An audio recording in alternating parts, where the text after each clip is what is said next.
Hello and welcome. This is Heavy Business. I'm Aaliyah. And I'm Curtis. And And I'm today Kieran Scott. we have Sorry. Kieran Scott joining us from the band Deathcollector. And we just did not record a commercial for Shure SM7Bs. Not at all. No. Besides our pre-roll conversation. Let's just get started with a little bit of an intro, if you would. People who, Kieran was on the podcast before I was the full-time host. But if for those who haven't listened to your older episodes and may not be familiar with your work, could you give a brief summary of who you are and what you do? Yeah, absolutely. Expertise? Also, congratulations on your promotion. Thank you.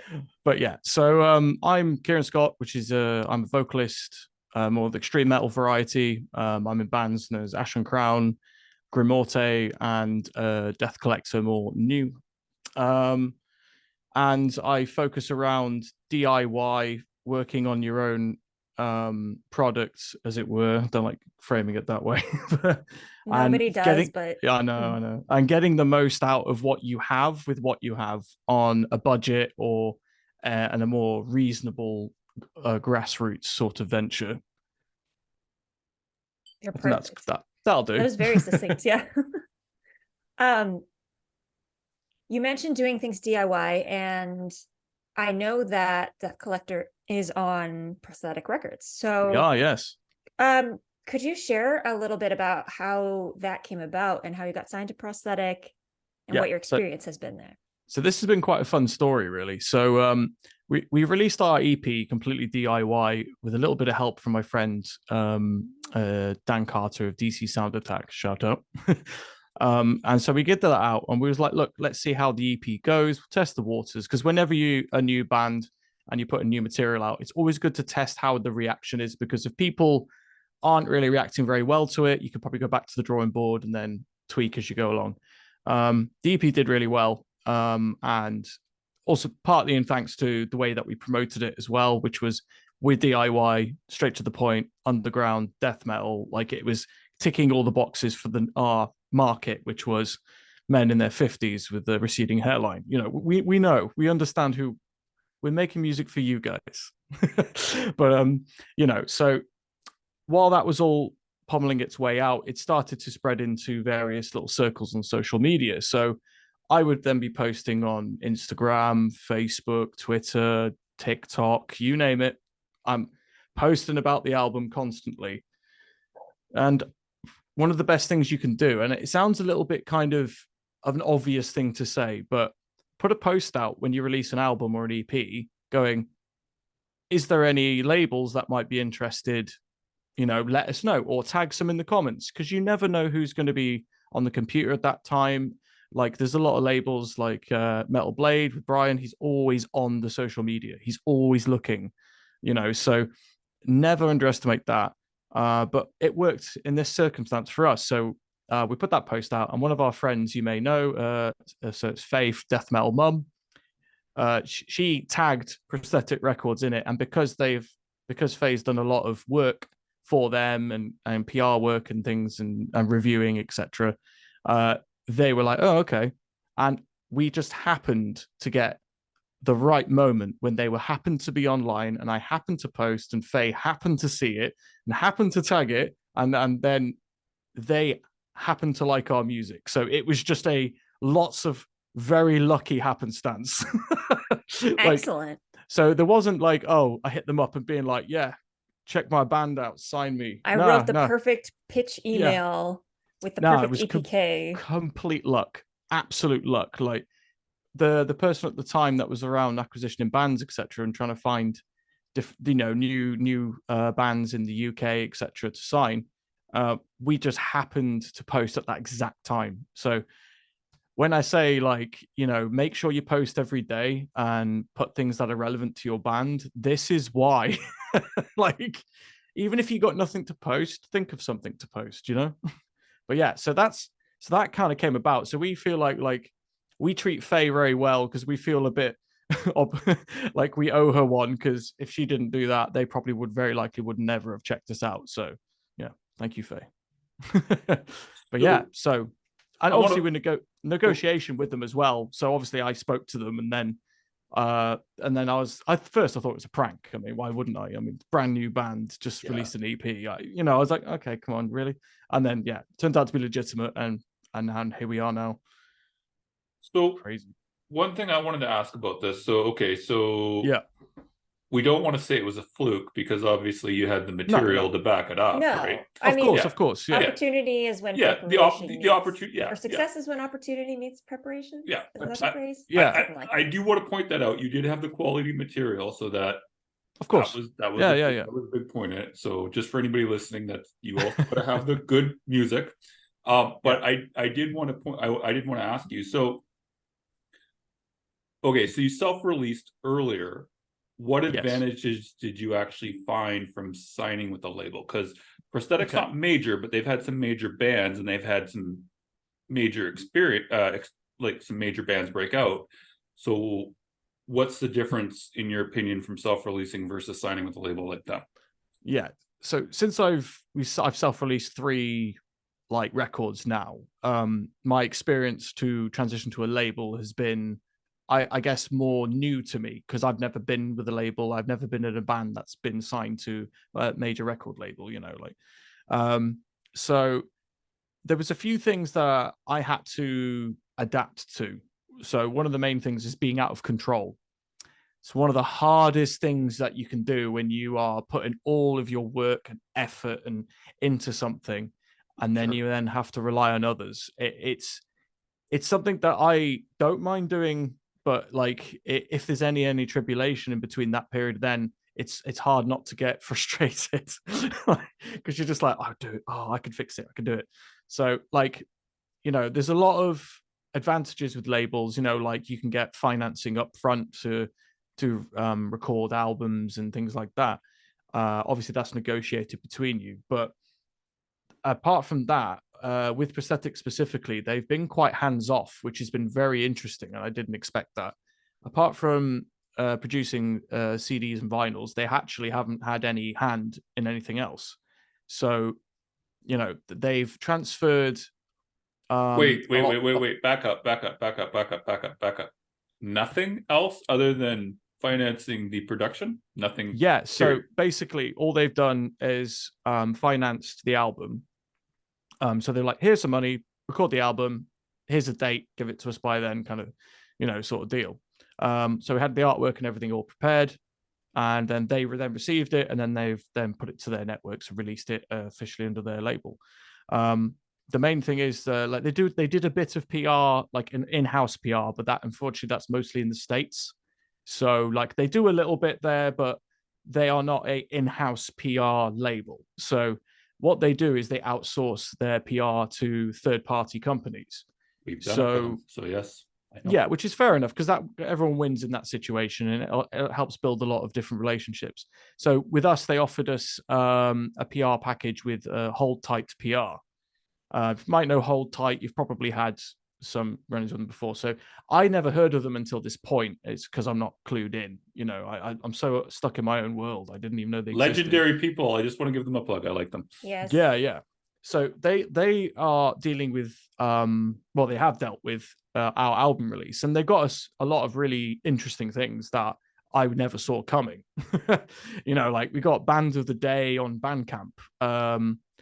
And it was crazy, because the person that come across it absolutely loved our band, and they reviewed it really highly, and that was spammed out to everyone, and that was wicked. There's quite a few other notable things, like Knotfest premiered our album launch itself, which was really cool. And Decibel, Metal Hammer, all very notable large magazines and media presence. And again, I'll go back to what I said earlier. There is a lot of like control, and that I've given away completely. And that's been quite difficult for me personally. As you know, I'm very much a DIY person. Make sure I know everyone's got it. I know all the people I know and trust and I've built friendships with all have it ready to go, and PR, etc., and for reviews and things. So relying on other people who have huge client lists that are way bigger than our band. We're talking, some of the biggest bands in the metal industry are working under them. So for me, it's kind of just like, I hope like we get the same kind of level of PR, and understandably it's going to be difficult to PR about what how many bands do they have, and do the best. So for me, it's been like my expectations have been challenged, and my perspectives of what I expected to what actually happened was surprising, and also at some points I was disappointed, but that was on me. That's on my expectation, and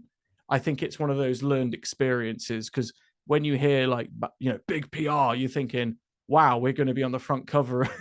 Not quite that ridiculous, but do you know what I mean? Like, I do. I thought they were like the golden ticket kind of thing, but after some learned experiences, I was like, okay, I see. So it is still a lot of happenstance, still a lot of luck involved. You're still gonna, hopefully people will listen to it, and that if they like it as well. So it's one of those things. So I think it's been a very much a learning experience for me the past couple of months in letting go of control and letting other people, and to be fair, Hold Tight did a decent job. Like, I think they did a job more than I could do. So they got contacts and reaches that I would never have for now. No, but do you know what I mean? It's one of those things of like, it's when you've been doing DIY PR for years, and I know what I'm doing, letting it to other people was definitely a challenge. So from the sign from Prosthetic, that was definitely something I didn't see coming, because I assumed ignorantly that they had their own PR company, but of course they don't. They're so busy. So yeah, it was a that was a transitional journey for me personally on that one. Well, what were some things that you were expecting that you realized that you shouldn't have expected? Yeah, so what I expected was to follow kind of like similar paths to other bands who have worked with them, and etc. like that. So for example, like I had in my head that we would follow a similar path to bands like Undeath or whatever, not exactly the same trajectory, but just the similar audiences. So that's what I had in my mind, but it doesn't work like that. You can't just go, yeah, by the way, if you like these, you'll like them. Yeah. Because what's our unique selling point at that? It's just like, oh, another old school death metal band, good. Right. So yeah. So what's our unique selling point at that point? Which is, well, we've got Andy Whale of Bolt Thrower. That's pretty much, otherwise we are just an old school death metal band. And that's the reality of it. So I accepted that. I was like, yeah, I can see how that isn't as a realistic kind of view as I thought. But yeah, like it was definitely an eye-opener. Fair enough. I think what else? One thing I wanted to ask just about that, just because this kind of ties in with what Aaliyah Yeah, was of course, saying. yes.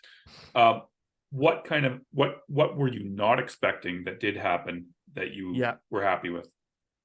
Oh, loads. So, for example, that band of the day I mentioned, that was crazy for me, because that Bandcamp email was sent out to everyone. That was crazy. I couldn't believe it. People are messaging me like, your things on Bandcamp, we've got an email. I was like, wow, okay, wow. So that was amazing. Ola England just randomly coming across that. I actually still don't to this day how he found us or how he come across. Somebody recommended him. I assumed it was Hold Tight, but they've not claimed any credit. So I was like, who did this? That was amazing. Getting the premiere with Knotfest was quite cool as well for the album launch. That was pretty cool. And getting some features and some premieres with like, Decibel magazine and those are all very notable things, So that was quite surprising. I was pleasantly surprised by the amount of like streams, etc. So Spotify, things like that. That surprised me, because on my own DIY, I got to about, must be like 28,000 ish. And that was over the whole year, So for this album, it's already hitting 50K already. Oh, wow. And it's been out for 2 months. So luckily, obviously, I've been sharing and promoting it on my own circles, but a lot of that was because of Hold Tight spamming it out to all their contacts, Spotify playlists, people sharing it, notable media outlets sharing their Spotify playlists, and and it's been pretty crazy. So we got quite a few thousand followers from that. We went from 400 or so to like 1,400. I was like, wow, okay. So that's been really good. That's pretty darn cool. Okay, Yeah. so you got signed with Prosthetic. As you put it, it was kind of like a fortunate occurrence. So Yeah, completely. I want to address the elephant in the room on this. How did having the bolt thrower connection help with anything, if it did? To be honest, it hasn't helped at all yet. Really? Like I'm not shy away from mentioning it either, because it's, you got to use what you've got to, to advertise to your target audience. So I'm like, if you like bolt thrower death metal, you might like us, so it's not a hard sell really. But yeah, so when we first started the band, we did speak about it. I said to Andy, do you want to pull in any contacts? And he said no. He said, let's just throw it out, see how well it does organically, and then build our way up through the underground. And then if people are liking it, we'll carry on. So what we didn't expect was then to Prosthetic just go boom right in our inbox. So of course, we didn't have much time to really take it all in. It was like now or never kind of thing, because they were like, "Can you do it by November?" And we were like, "It's like June now." We got to do a whole album. Holy cow! Yeah. So we luckily we can all record remotely. So thank you for this microphone, because our guitarist is in Ireland and he's the guitarist of Zealot Cult. So and he was in the middle of like organizing a lot of stuff with his band and his family. So he couldn't get any studio time. Lee, our bassist Lee, couldn't get any studio time. This was all about the time they asked us to record. And Andy was like, I can get a couple of days in the drum studio and that's it. So we were like, right, DIY it is.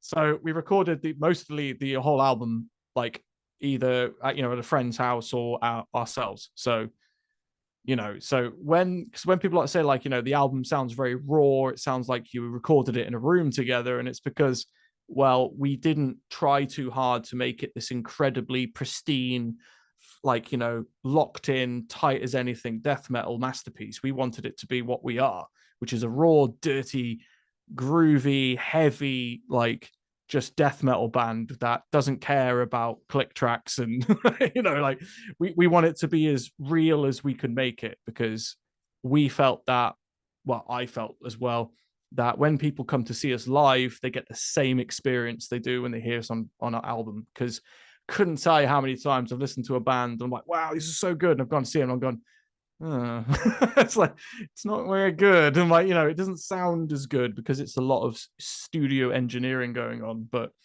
so with that kind of like take, it worked well for us. But yeah, you can imagine the stress. Certainly. Yeah. So whose idea was it then? Because you said you didn't want to use the bolt thrower connection. Because I remember when Knotfest first premiered you guys, it said bolt thrower side pro, and I was like, at first I was like, isn't this Kieran's band? I'm like looking, am I looking at the wrong band? Bolt thrower. Was he in bolt thrower? And I was like totally confused. Is Kieran's in bolt thrower? Who knew? No, I know. I was like, I thought he was in it. I thought he was. What is this? Anyway, go ahead, because I was confused when I saw that. So that's obviously the PR companies. So that's whole tight. We're like, oh, well, we've got this to use. So we can just, because it's stupid not to mention it if we're trying to push ourselves out to that demographic. But at the same time, it's a bit of a double-edged sword, because we don't sound anything like Bolt Thrower. So if people come to listen to us, expecting those grandiose melodic intros and epic, like moments, no, you're not going to get it. You're going to get dirty, punky death metal. I'm sorry. So I had a few people message me being like, I'm a huge fan of Bolt Thrower, but I wasn't too big on your album. But dude, I really like what you were doing. I really appreciate that. I was like, yeah, no, that's understandable. If you were expecting something that isn't just DBT, dirty groove death metal, yeah, I can see why. Yeah. So, okay, where are we going to go now? So we got like 10 minutes left, I think, don't we?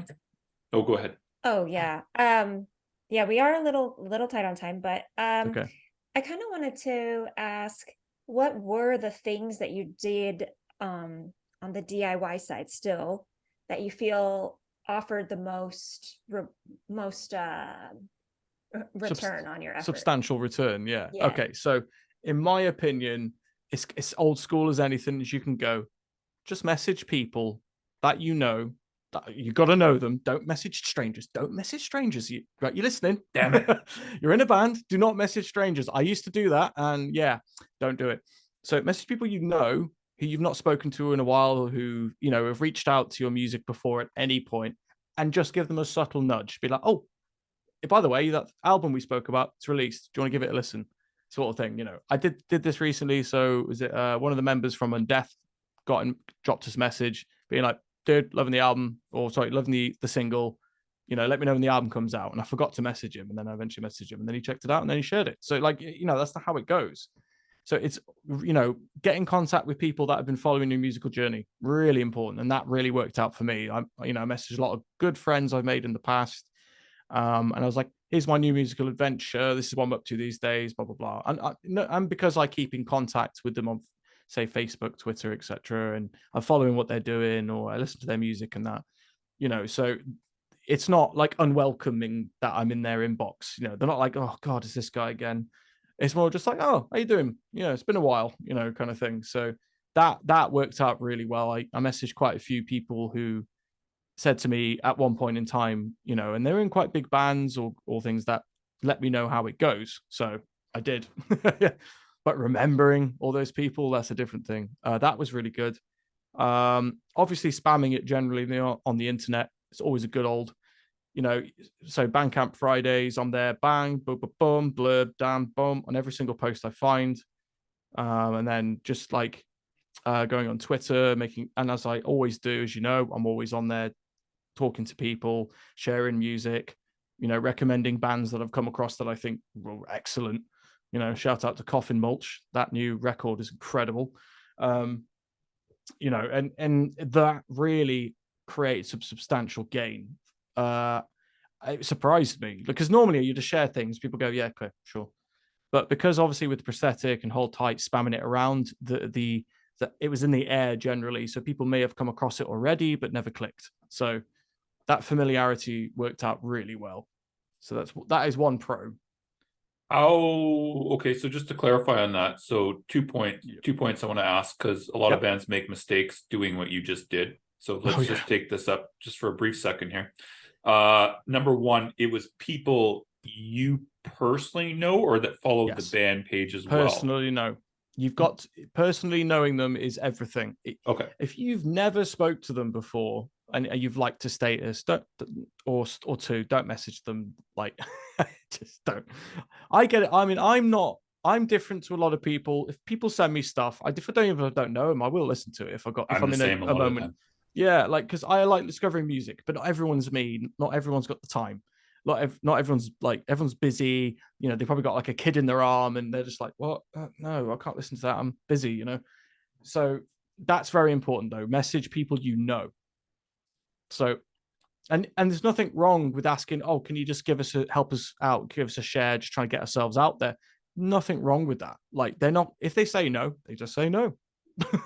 Like, you know.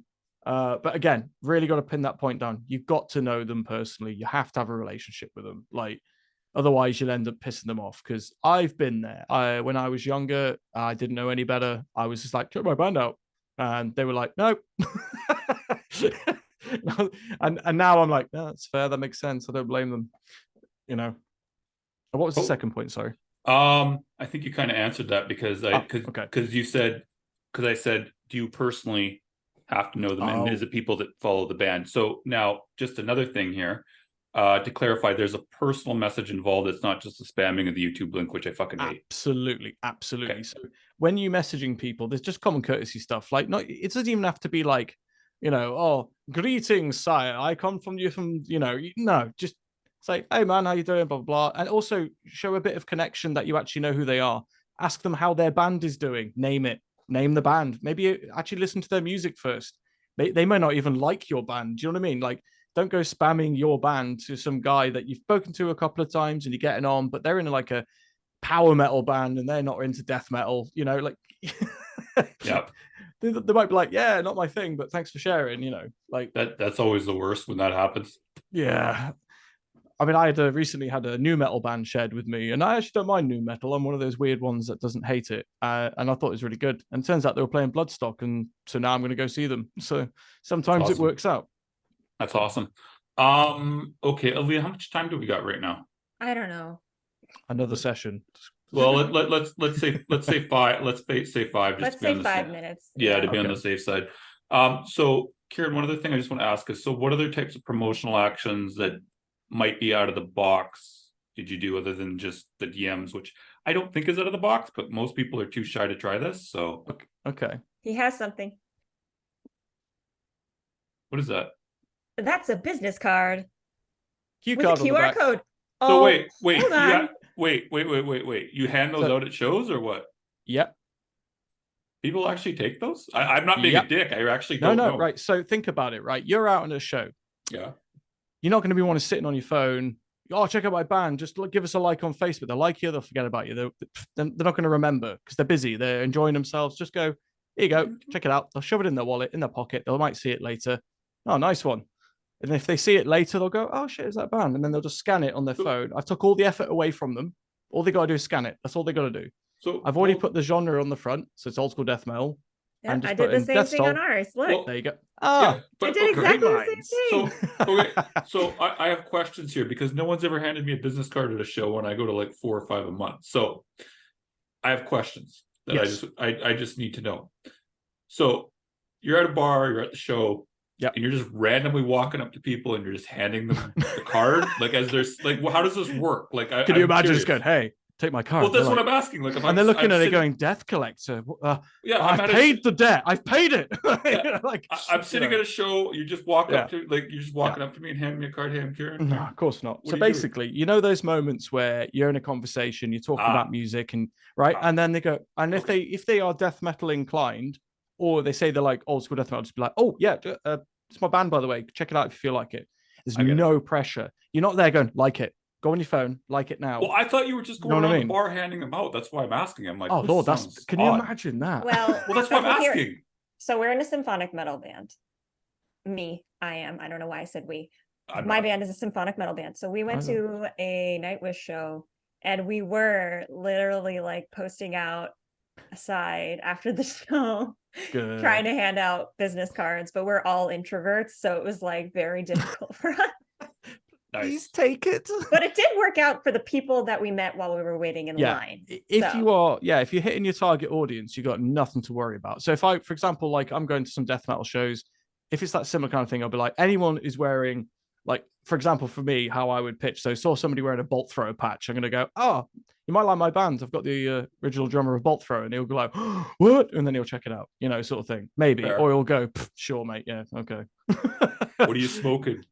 Yeah, I've had that so many times. They've gone, yeah, sure. All right. Sure. But the 'Cause in my business li- card in- is It's the good. though. business card is so good because it's It like is. it's better than a flyer. You just stick it in Yep. your pocket. Like people aren't Fits gonna in a throw it wallet. away. Fits in Yeah. any wallet, fits in card phone wallets, fits in pockets. And as well, the best thing about it is that QR card, as I said, it just takes all the effort away from them. So the more reason someone has to do something than not do something is always the better. Okay, so I guess this is kind of my final question because I Yes. know we're running out of time, but I want to talk about this just for another moment here. How many cards do you normally bring, and how many I bring about 20 because that's You kind of get- like, you not get too 20. many. Okay. Yeah, just about because I ordered about 250 of them. So I've saved 200 for bloodstock and 50 for just general. So can you actually track if people came through those cards? You can. Okay, how do you do this? This was my next part of my question. Oh, right. Okay. So I Yeah. use a third-party app. So Okay. and they host it for you. So they Okay. are just like they're hosting the QR code because if you try and do your own, it costs money like for the hosting. So if you just pay a company just to do it temporarily, it's way easier. So I'll only be doing it for about a month. So I just did them recently. So a couple of shows I've been to, hand them out. And then for the entirety of Bloodstock and Arctangent Festival, I'm going to be going to those. They're back and back to each other. So I can utilize and capitalize as much as I can on having these cards, get them out to the people that I believe that would like it. And yeah, like it's just such a useful thing to have, in my opinion. Fair. Okay. I think Old- my next old school question better. would take too long, so I'm going to let Aaliyah take Well, over. no, go ahead and ask it. I wanna- and okay. We'll have him back another time for Okay. my other questions. I think she said to get a longer podcast. Well, it's also like 1 a.m. almost there, dude. Like, I'm all right. I've had coffee. I'm good. still, anyways. So what was my final question? Now I just totally lost track after I apologized to. Oh, I know what it was. Total cost to do those. Oh, yes. So basically, you're looking at do not cheap out on cards, whatever you do. Good time. Don't get the cheapest cards because when you're printing QR codes on them, if they're fading or they're not quite right, they're not going to work. So you need to make sure you have higher quality as possible. And don't splash out on flashy stuff. Just keep it nice and simple. You want it simple colored, nice and bold. So that ended up cost to be like, was it £24 for 250? Bargain, absolute bargain. Hosting of the website for a month, it was £30. But what I've done is that I've done QR codes for other bands and people to help spread the cost. So because it all works on one website. So they just give me the money and I'll do them the QR code for them and it's happy days. Cool. I think that's all I got other than to plug his recent release, which is freaking awesome. Please, thank you. Please give us a little pimp out of the pimp out. Release. The pimp out of the what's release. coming up next. The pimp out. Do a rap, Kieran. You got to do a rap while you're doing it. So this is our new album. It's Deathcollector's Death Toll. I mean, look at that. Isn't it shiny? I've got one in a frame because I'm a narcissist. So it's like, very cool. You know, you've got to have your trophies on the wall. You know, people have stags. I have vinyls. But yeah, so go check our new album out. It has been out for 2 months now. Wow, God, it has been. We are old school death metal with a hardcore and punk twist to it. We have Andy Whale of Bolt Thrower on our drums. You got to plug it. You know, and so if you like it groovy, you like it heavy, you like it mid-paced, you like it fast-paced, like slow, we got you. We got you. I also want to note it's one word, not 2 words, because I made that mistake when Googling you guys. Yeah, to be fair, having it as one word was an aesthetic choice only. It just looks a lot better in one. I found the wrong band by doing the 2 words one time. Yeah, so. We found out afterwards there was a punk band called Deathcollector and an old. I was confused. Yeah. I was like, oh well. Yeah. Nothing's original. That's true. Everything is derivative. Yeah. To a degree. Yeah, I mean, we're literally a derivative band. I mean, it's like, I mean, we're so original. We're really pioneering the genre. Now, it's good to. I'm happy doing it. It's good fun. I'm enjoying myself. Exactly. Amongst all the stress, I'm enjoying. Yeah. Well, good. No, but thank you for having me on. I really appreciate talking to you guys again. It's kind of mad, like how much has happened since. That's crazy, isn't it? Yeah. But we'll have to have you back on to talk more. Definitely, yeah. And did you mention your shows? Oh, yes, sorry. So we got our debut show on the 15th of September in Nottingham. Yes, that's where Robin Hood was. Nottinghamshire. And our second show is the 16th, the day after, in Birmingham in Devil's Dog, and it's free entry. I mean, we have no excuse. We love a free show. We love it. Yeah, we weren't originally going to be on the bill, but it was Casket Feeder's headline show. They're playing Bloodstock this year. Definitely go check them out. They're incredibly good death metal with a nice little hardcore twist under them. Very good. Excellent. Thank you for coming on the podcast. I'm going to wrap us up here. Everyone listening, thank you for listening. And until next time, make like a bull and throw those horns up.